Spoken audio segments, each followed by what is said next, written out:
Kaleshwaram commission ముందు విచారణకు హాజరైన అనంతరం హరీష్ రావు మాట్లాడుతున్నారు. మీడియాతో లైవ్ లో చూద్దాం. అన్ని రకాల ఎవిడెన్స్లు కూడా పూర్తి స్థాయిలో అందించడం జరిగింది. నేను మీడియాతో కూడా ఒకటే కోరుతా ఉన్నా, ఎందుకంటే మేము కమిషన్ ముందు హాజరై వచ్చి ఇక్కడ నేను రాజకీయాలు మాట్లాడడము ఇతర అంశాల జోలికి వెళ్ళను. రాజకీయాలు ఉంటే రేపు మాట్లాడుకుందాం, క్వశ్చన్ అండ్ ఆన్సర్స్ రేపు అడగండి, అన్నిటికీ ఆన్సర్ ఇస్తా. బట్ ఈరోజు ఎందుకంటే కమిషన్ ముందు ఏం జరిగిందో మీకు కావాలి, ఎందుకంటే ఐ కెనాట్ మిస్గైడ్. లోపల ఒకటి చెప్పి బయట ఒకటి చెప్పడం అనేది తప్పు అవుతుంది. లోపల ఏం జరిగింది, కమిషన్కు నేను ఏం చెప్పాననేటువంటి అంశాలు మాత్రమే మీ ముందు ఉంచుతాను. మీకు మిగతా ఎన్ని క్వశ్చన్స్ ఉన్నా ఎన్ని పొలిటికల్గా కావాలన్నా రేపు మాట్లాడుకుందాం. Today I will not speak any politics. ముఖ్యంగా మొట్టమొదలు తమ్మిడిహట్టి నుంచి మేడిగడ్డకు ఎందుకు మార్చారు అనే దాని మీద చాలాసేపు డిస్కషన్ జరిగింది. దానికి నేను సవివరంగా సమాధానం చెప్పడం జరిగింది.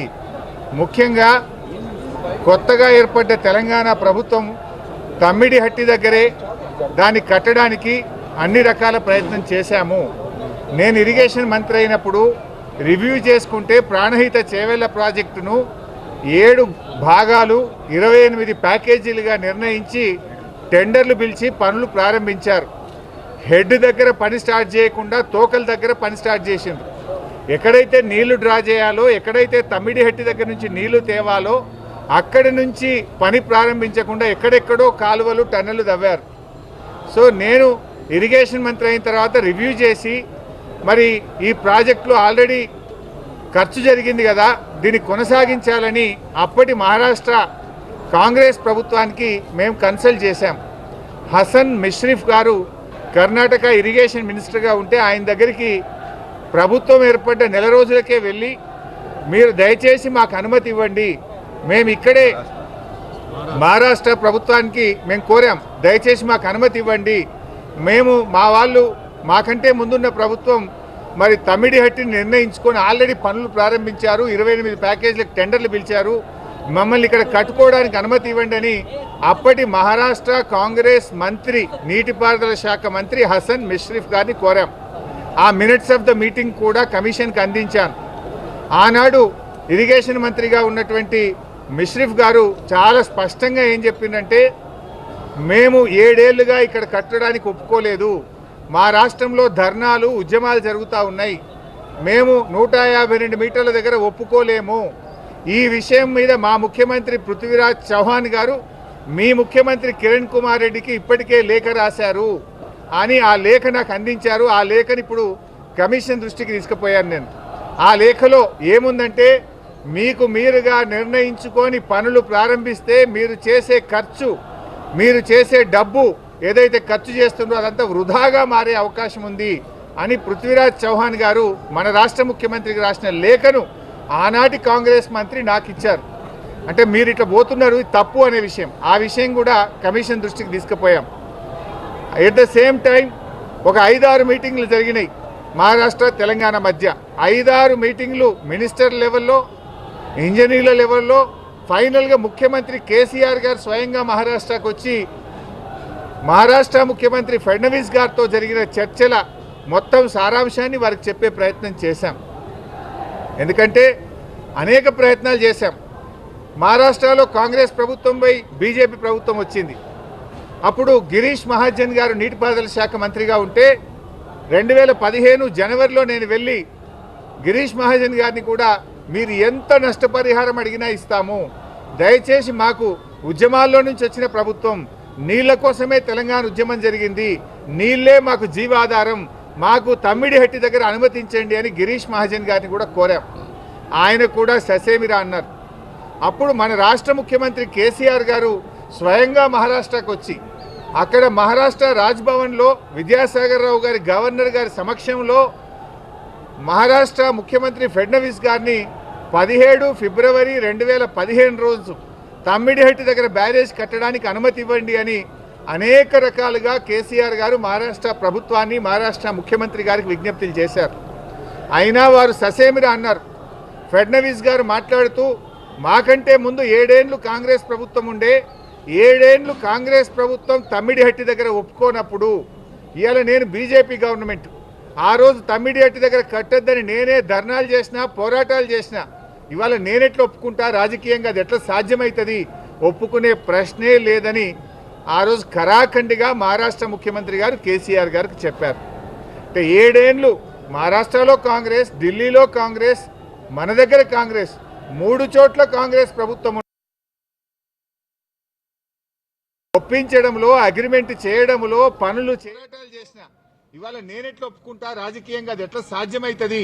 ఒప్పుకునే ప్రశ్నే లేదని ఆ రోజు ఖరాఖండిగా మహారాష్ట్ర ముఖ్యమంత్రి గారు కేసీఆర్ గారికి చెప్పారు. అంటే 7 ఏళ్ళు మహారాష్ట్రలో కాంగ్రెస్, ఢిల్లీలో కాంగ్రెస్, మన దగ్గర కాంగ్రెస్, 3 చోట్ల కాంగ్రెస్ ప్రభుత్వం ఉన్నా తమ్మిడిహట్టి దగ్గర బ్యారేజీలకు ఒప్పించడంలో, అగ్రిమెంట్ చేయడంలో, పనులు చేయడంలో ఆనాటి కాంగ్రెస్ ప్రభుత్వం పూర్తిగా ఫెయిల్ అయింది. నాటి కాంగ్రెస్ ప్రభుత్వంలో ఉత్తమ్ కుమార్ రెడ్డి, కోమటిరెడ్డి వెంకటరెడ్డి, శ్రీధర్ బాబు వీళ్లే తెలంగాణ ప్రాంతం నుంచి మంత్రులుగా ఉన్నారు. మీరు పట్టించుకోలే, 7 ఏళ్లు మీరు చేయలే. బట్ అయినా మేము అన్ని రకాలుగా ప్రయత్నం చేశాం.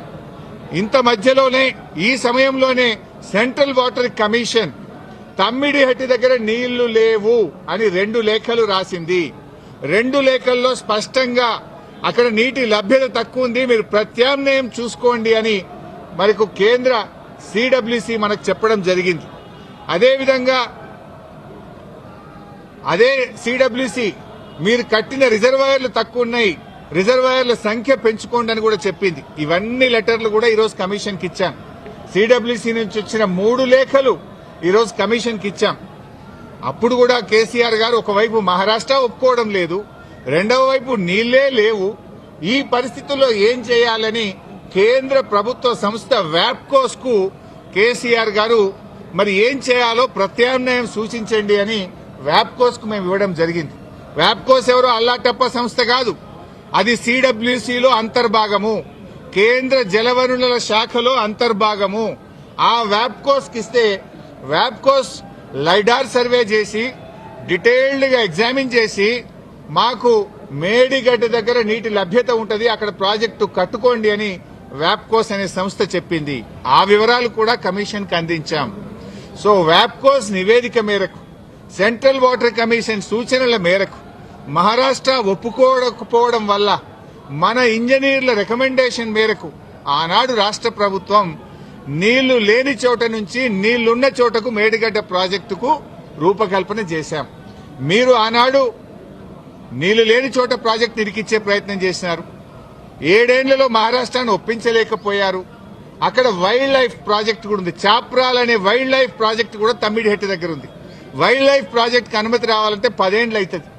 మరి పోరాటాల నుంచి నీళ్ల కోసం ఉద్యమించిన తెలంగాణ ప్రభుత్వం నీళ్ల కోసం మేము వ్యాప్కోస్ యొక్క ఆలోచన మేరకు, సూచనల మేరకు నీళ్లు లేని చోట మీరు ప్రాజెక్టు ప్రతిపాదిస్తే నీళ్లు ఉన్న చోటికి మార్చడం జరిగింది.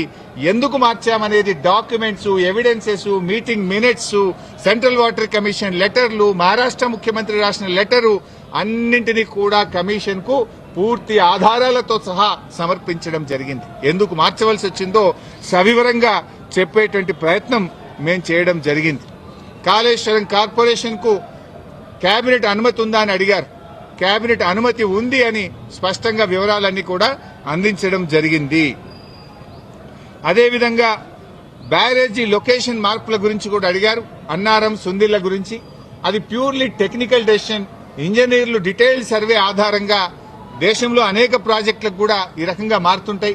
మన నాగార్జున సాగర్ కూడా మారింది, ఎస్ఆర్ఎస్పీ ప్రాజెక్ట్ కూడా మారింది. సో అది ఏదన్నా డెసిషన్ బ్యారేజ్ కొంత ముందుకు వెనకకు జరిగేది అది ఇంజనీరింగ్ డిపార్ట్మెంట్ తీసుకోవాల్సినటువంటి నిర్ణయాలు అనేటువంటి విషయాన్ని కూడా కమిషన్ గారు అడిగినప్పుడు మేము చెప్పడం జరిగింది. మొత్తంగా ఈ ప్రాజెక్టులో రిజర్వాయర్ల కెపాసిటీ ఎంత, నీటి నిల్వ సామర్థ్యం ఎంత ఉంది అని అడిగితే 141 టీఎంసీల సామర్థ్యం ఉందని చెప్పి కూడా మేము వారికి చెప్పడం జరిగింది. అదేవిధంగా కాళేశ్వరంను కొంతమంది ఇవాళ పిచ్చి పిచ్చిగా కూలేశ్వరం అని మాట్లాడుతున్నారు. మొన్ననే నేను ప్రజెంటేషన్లో కూడా సవివరంగా చెప్పాను. కాళేశ్వరంలో 100 భాగాలు ఉన్నాయి, 100 భాగాల్లో అన్ని ఇంటాక్ట్ ఉన్నాయి. లైక్ ఇప్పుడు మనం మొన్న అనుకున్నట్టుగా 3 బ్యారేజీల్లో, అదేవిధంగా కాళేశ్వరంలో 16 రిజర్వాయర్లు, 19 సబ్స్టేషన్లు, 21 పంప్ హౌస్లు, 203 కిలోమీటర్ల గ్రావిటీ టనెళ్లు, 98 కిలోమీటర్ల ప్రెషర్ మెయిన్స్, 1531 కిలోమీటర్ల గ్రావిటీ కెనాల్స్, ఇవన్నీ కూడా ఇంటాక్ట్ ఉన్నాయి. ఒకవైపు ముఖ్యమంత్రి గారు మొన్న పోయి గంధమల్లకు శంకుస్థాపన చేశారు. మరి గంధమల్లకు నీళ్ళు ఎక్కడి నుంచి పోతాయి? మల్లన్న సాగర్ నుంచి పోతాయి. మల్లన్న సాగర్ ఎక్కడిది? కాళేశ్వరంలో అంతర్భాగం. ఇంకొక వైపు హైదరాబాద్కు మూసీ సుందరీకరణకు నీళ్లు తెస్తా అంటున్నారు. ఎక్కడి నుంచి తెస్తా అంటున్నారు? మూసీకి హైదరాబాద్కు 30 టీఎంసీల నీళ్లు తెస్తామంటున్నారు. మల్లన్న సాగర్ నుంచి తెస్తామంటున్నారు. మల్లన్న సాగర్ ఎక్కడిది? కాళేశ్వరంలో అంతర్భాగం. అంటే ఇంత స్పష్టంగా ఒకవైపు ప్రభుత్వమే కాళేశ్వరం మీద ఆధారపడి హైదరాబాద్కు 30 టీఎంసీల నీళ్లు తేవడానికి టెండర్లు పిలుస్తుంది. ఇంకొక వైపు మల్లన్న సాగర్ మీద ఆధారపడ్డ గంధమల్లకు టెండర్లు పిలిచి ముఖ్యమంత్రి శంకుస్థాపన చేస్తారు. ఇంకొక వైపు కాళేశ్వరం కూలింది, కుప్పగూలింది, కాళేశ్వరం లేదు అంటారు. అంటే ఇవాళ ప్రభుత్వం డొల్లతనం పూర్తిగా బయటపడ్డది.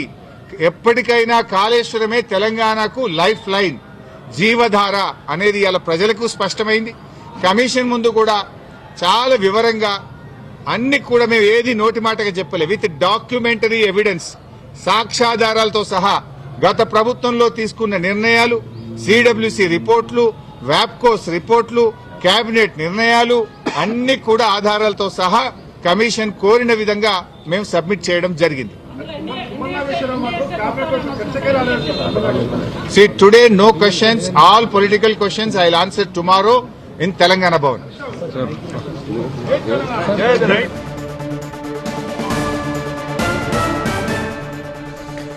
అది కాళేశ్వరం కమిషన్ ముందు విచారణకు హాజరైన తర్వాత, విచారణ ముగిసిన తర్వాత ఇప్పటిదాకా లైవ్లో మాజీ మంత్రి హరీష్ రావు మాట్లాడడం మనం చూసాం. మొదలుపెట్టగానే వాళ్ళ ఎటువంటి రాజకీయ కామెంట్స్ చేయదలుచుకోలేదు, కేవలం విచారణకు సంబంధించింది. అది కూడా విచారణలో ఏం చెప్పానో ఇక్కడ కూడా అదే చెప్తాను, సో దానికి సంబంధించే మాట్లాడతాను. ఇంకేమైనా పొలిటికల్కు సంబంధించింది అడగాల్సి ఉంటే అది రేపు తెలంగాణ భవన్లో అప్పుడు అడగండి మీడియాను సూచిస్తూ సో విచారణలో ఏం చెప్పారో వివరాలని చెప్పారు హరీష్ రావు. ఇక ఓపెన్ కోర్టులో హరీష్ రావుని క్రాస్ ఎగ్జామినింగ్ చేశారు కమిషన్ చీఫ్. 90 నిమిషాల పాటు హరీష్ రావుని ప్రశ్నించింది కాళేశ్వరం కమిషన్. హరీష్ రావుతో అన్ని నిజాలే చెప్తానని ప్రతిజ్ఞ చేయించారు కమిషన్ చీఫ్. ఇరిగేషన్ మంత్రిగా ఎన్ని రోజులు పనిచేశారని ప్రశ్నించింది కమిషన్. కమిషన్ ప్రశ్నలు ఒక్కొక్కసారి చూద్దాం వరుసగా. జీవో 115 మంత్రుల సబ్ కమిటీ ఎందుకు ఏర్పాటు చేశారని కమిషన్ ప్రశ్నించింది. మంత్రుల సబ్ కమిటీ ఏ అంశాలపై స్టడీ చేసిందని ప్రశ్నించింది. దీనికి హరీష్ ఇచ్చిన వివరణ, రైతులకు ఎక్కువ నీళ్లు అందించడానికి అప్పటి ప్రభుత్వం సబ్ కమిటీ ఏర్పాటు చేసిందన్నారు హరీష్ రావు. సబ్ కమిటీలో హరీష్ రావుతో పాటు తుమ్మల నాగేశ్వరరావు, ఈటల రాజేందర్ ఉన్నారని చెప్పారు. సిడబ్ల్యూసి రిటైర్డ్ ఇంజనీర్ల సూచనల మేరకు మేడిగడ్డ నిర్మాణం జరిగిందని అన్నారు. అప్పుడు మహారాష్ట్ర ఒప్పుకోలేదు కాబట్టి తొమ్మిడిహెట్టి వద్ద నుంచి మేడిగడ్డకి ప్రాజెక్టు మార్చామని చెప్పారు హరీష్. 16 లక్షల కంటే ఎక్కువ ఆయకట్టుకి నీళ్లు ఇవ్వాలంటే రిజర్వాయర్ల సంఖ్య పెంచాలని సిడబ్ల్యూసి చెప్పింది. సిడబ్ల్యూసి సూచనల మేరకే బ్యారేజీలు, రిజర్వాయర్ల సంఖ్య పెంచామన్నారు హరీష్.